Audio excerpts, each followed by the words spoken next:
Assalamualaikum warahmatullahi wabarakatuh. Selamat malam, salam sejahtera untuk semuanya.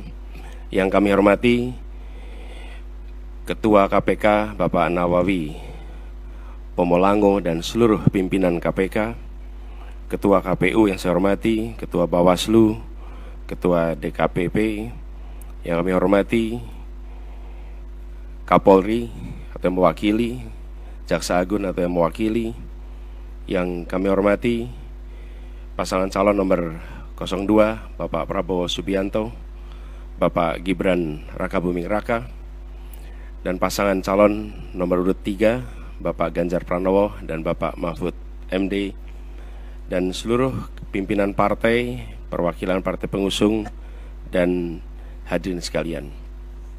Izinkan kami merespon apa yang tadi disampaikan oleh KPK. Kami melihat persoalan yang sama seperti tadi dipaparkan, bahwa komitmen untuk memberantas korupsi harus mulai dari puncak, dari yang paling atas. Dan kita menyadari Indonesia, seperti yang disampaikan, didirikan oleh orang-orang yang berintegritas. Dan contoh-contoh seperti Muhammad Hatta, Hugeng, Baharudin Lopa, dan akhir-akhir kemarin adalah Pak Artijo Alkostar, adalah contoh pribadi-pribadi berintegritas yang saya rasa harus kita kembalikan lagi di Republik ini. Ini persoalan yang amat serius, yang tidak boleh kita anggap enteng dan sederhana. Tadi disampaikan tentang Corruption Perception Index yang menurun, SPI, IPAK yang tadi ditunjukkan. Kami melihat ada problem yang amat serius di dalam kepercayaan publik terhadap pemberantasan korupsi, yang itu juga tercermin. Bulan lalu ada survei CSIS terhadap lembaga-lembaga pemerintahan, dan di antara lembaga pemerintahan paling rendah kepercayaan adalah DPR, dan di atas DPR adalah KPK. Justru KPK bukan lembaga yang paling dipercaya, tapi termasuk lembaga yang paling rendah kepercayaannya. Karena itu kami ke depan berkomitmen untuk bisa melaksanakan beberapa hal.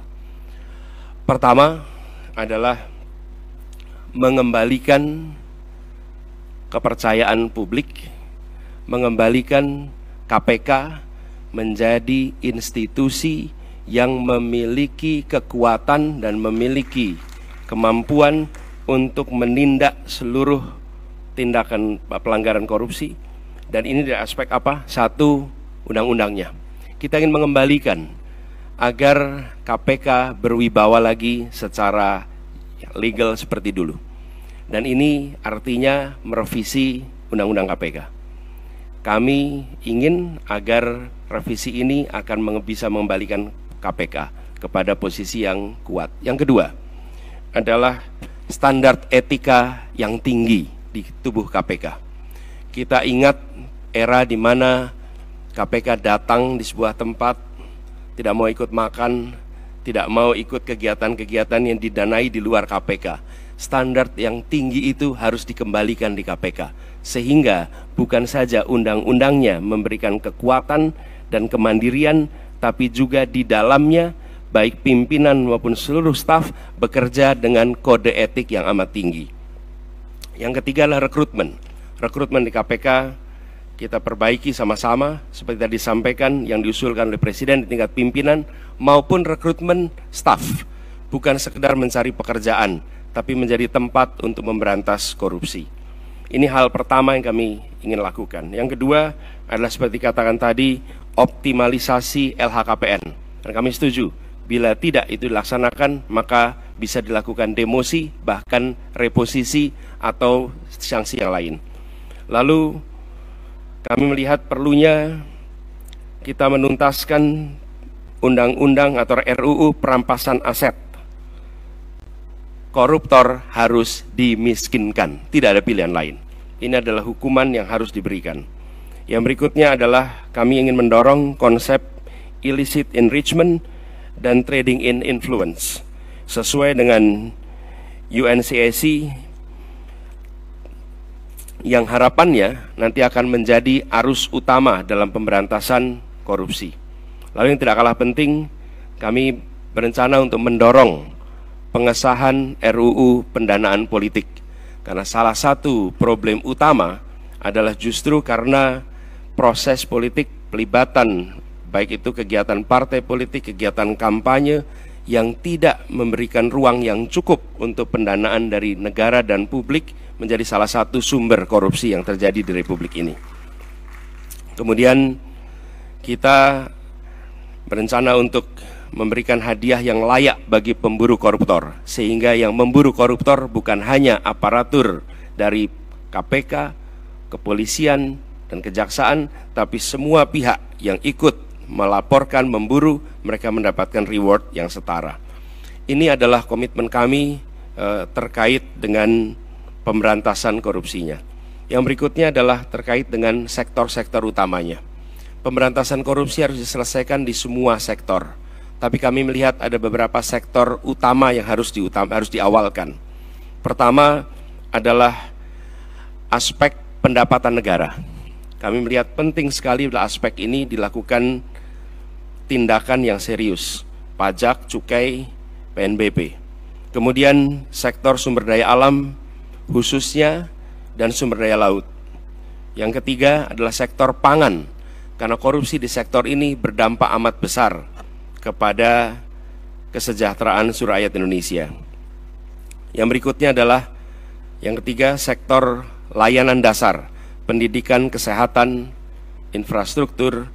Ini memiliki efek yang amat besar pada kualitas pendidikan, kualitas pelayanan kesehatan, bahkan kualitas perekonomian karena infrastruktur yang terganggu oleh praktek-praktek korupsi. Berikutnya adalah bisnis ilegal, judi, narkoba, dan lain-lain. Inilah sektor-sektor utama yang dalam hemat kami perlu menjadi perhatian di dalam pemberantasan korupsi. Jadi Bapak Ibu sekalian yang kami hormati, kami berkomitmen bukan sekedar karena saat ini dalam tanggung jawab untuk menjadi calon presiden, calon wakil presiden, dan dimintai komitmennya di KPK.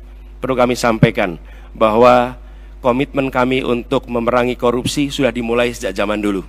Zaman mahasiswa aktif untuk memerangi praktek-praktek korupsi di era KKN merajalela. Ketika kami bertugas sebagai akademisi, rektor, maka kami menetapkan mata kuliah anti korupsi sebagai mata kuliah wajib yang harus diambil oleh setiap mahasiswa, dan waktu itu bekerja sama dengan KPK.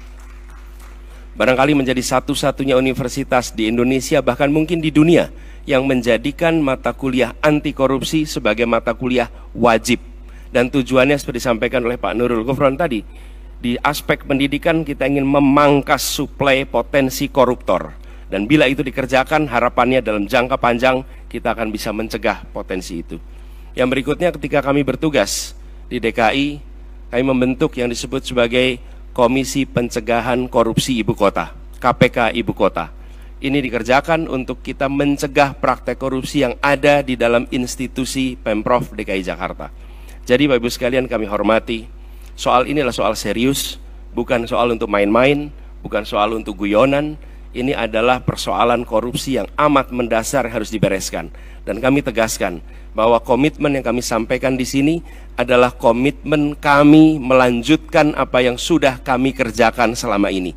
Bukan semata-mata karena ditugasi menjadi pasangan calon presiden, tapi ini adalah komitmen lama yang akan kami teruskan. Dan insya Allah ketika kami ditugaskan, maka integritas menjadi faktor nomor satu dalam penentuan pribadi-pribadi di pemerintahan, termasuk ketika penyusunan kabinet, dalam penyusunan pimpinan-pimpinan lembaga, termasuk dalam mengusulkan nama-nama menjadi anggota KPK, pimpinan KPK. Ini semua bagian dari komitmen kita untuk mengembalikan agar kepercayaan rakyat pada pemimpin, kepercayaan rakyat kepada pemerintahan bisa pulih kembali. Dan dengan kepercayaan itu kami yakin Indonesia akan bisa meraih semua yang dijanjikan oleh kemerdekaan. Seperti yang disampaikan tadi, 4 hal itu hanya akan bisa tercapai apabila kita memiliki komitmen untuk menjunjung tinggi integritas, kompetensi.